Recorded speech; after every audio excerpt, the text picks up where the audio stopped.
Hello, I thought today I would do another video on my computer as an ode to the fact that I've got my computer back, but also because I had an interesting conversation yesterday about authenticity, and someone was talking to me about my videos, and we were just talking a little bit about what it is that I'm trying to achieve through my ability to articulate better.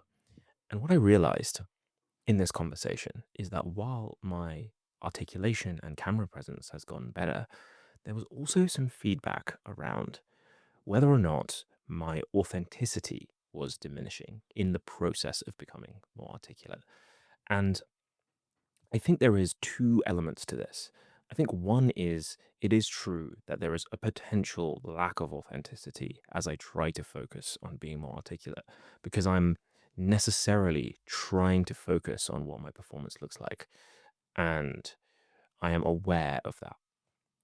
However, I think there is another element, which is just the improvement of articulation can sometimes come across as less authentic because it feels less rough around the edges. So today, I'm trying to disentangle the two of those. And the way I'm doing that is by not trying to deliberately stay as articulate as possible. I don't know if anyone knows about freestyle rap, but the way that you can learn to freestyle rap is by figuring out what the word that you're trying to rhyme with is and then put another word before that so you know where you're going in the rhyme scheme. And that's just some random thing that when I was a kid, I tried to learn. But speaking is also a little bit like that in the sense that if you can see your thought coming to an end, instead of using a filler word, your brain starts to work a little harder in order to build a sentence that you can jump onto without having a big pause. And I think because of that, I come across as a lot more fluent because I'm just talking the whole time with less breaks. But there is a cognitive process going on, which I wouldn't do if I was being completely authentic, which is that I am always aware that I need to fill the time. So today, I'm trying to just not think about that element of it and just assess how much more articulate I've gotten potentially in the authentic part. So what I mean is like there's two elements. There's the element of trying to maintain the performance by continually talking and not having any filler words and stuff like that. And then there's the authentic part, which is I have gotten faster at thinking and I don't need I don't need as many filler words because I actually have made a skill improvement in just talking.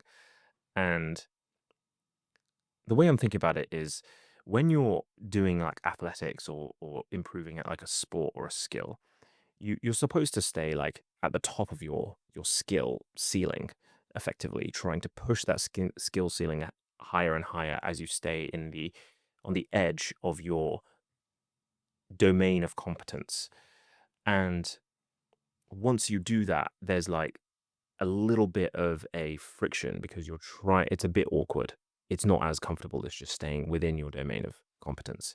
You're always trying to go up and down through your domain of competence, right? So once you've done that and you've gotten up here, I think that's the bit where you're losing levels of authenticity as you try to improve the performance of this. And that's what I've been doing the whole time. I've been trying to stay in this improvement zone by pushing my domain of competence higher, I think. And now what happens if I then go from trying to push this higher to dropping back down and just doing a normal talking type thing and see if my floor, the baseline, the worst type of rough around the edges thing that I could do is better than what it was before. That's kind of the idea. When you try and push the ceiling of your skill, you also drag up the floor, and I think that's what I'm kind of thinking about, and I guess what I'm trying to articulate, right? So if I'm pushing up the ceiling of this skill of talking on camera, and then I'm dragging up the floor, I think what's happening is that once you get once you're trying to push the ceiling of talking on camera, that's a skill in performance, basically. And somewhere in between here is just you authentically being yourself. And going back to this sort of comfortable zone allows you to just, or allows me to just kind of like talk and be be less be more articulate and more authentic without having a trade-off between the two. So this is that. This is my deload, my deload week, or my deload session. A deload week is like a thing, or deload. There's anyway. Deloading is a thing from marathon running, at least from my experience, which is that you do a bunch of marathon running and you get better and better and better, and you do larger and larger miles, and then you have to drop back your intensity and effort in order to then have all of that physiological adaptation sort of like set in and have your body recover. And so this is kind of like a skill deload video. Instead of continually trying to improve and push, this is one where I'm trying to drop back down and see if the comfortable zone is better than before. And I think it is, because when I talk in person, I can I've always been frustrated at the fact that I would stumble on my words and get muddled and have to sometimes be like, all right, let me just reset here.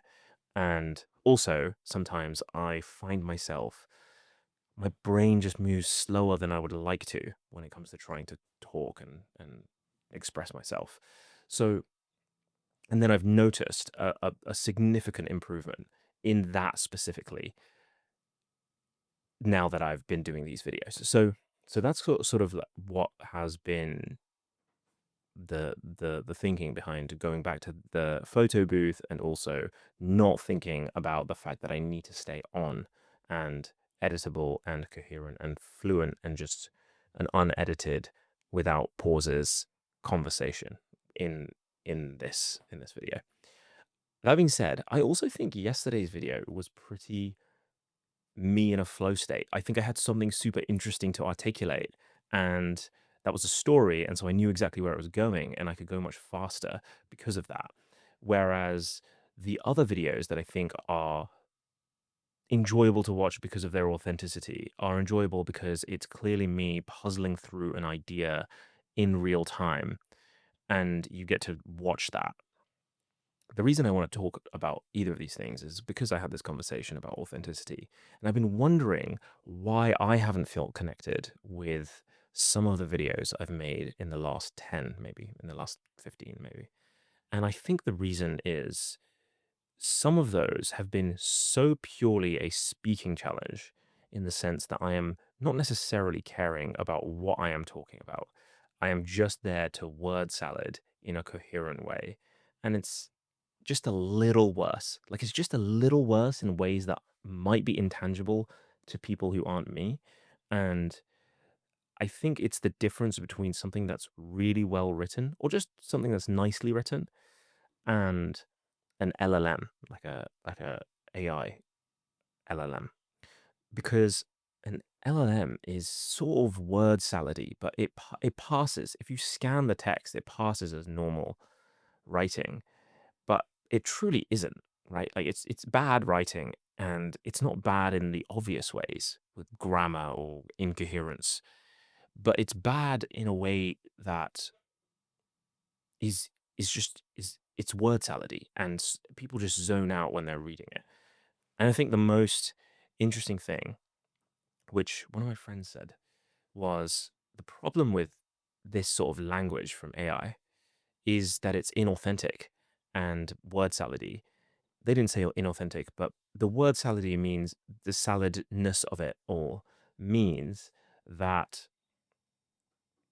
you are getting loads of people who are trying to generate text that they would like to use, whether it's, can you just write me this email that I'm trying to send to someone else, or write me this paragraph that explains this specific thing that they want to use somewhere. And then the problem is that they start reading that text, and they start reading it, and they read the first sentence, and they're reading it, and they're reading it, and then their eyes start to glaze over, and they just skim the rest of it and go, yep, that looks good. But ultimately, that is really bad copywriting, because you, as the person who cares about this text the most, can't even keep focused on the text. You end up with your eyes glazing over and scanning the text yourself. So, like, how can you expect anyone else to read the text coherently?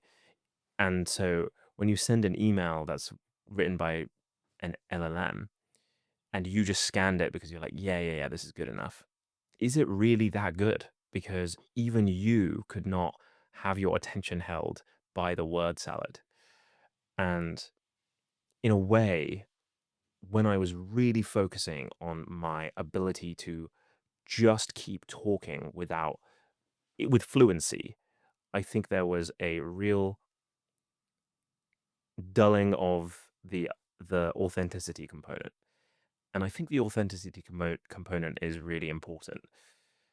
I don't know how important it is for answer and progress, which is sometimes it's it's it's presenting combined with authenticity in the group dynamic when we do our calls or our challenges or whatever, where we get to talk to each other.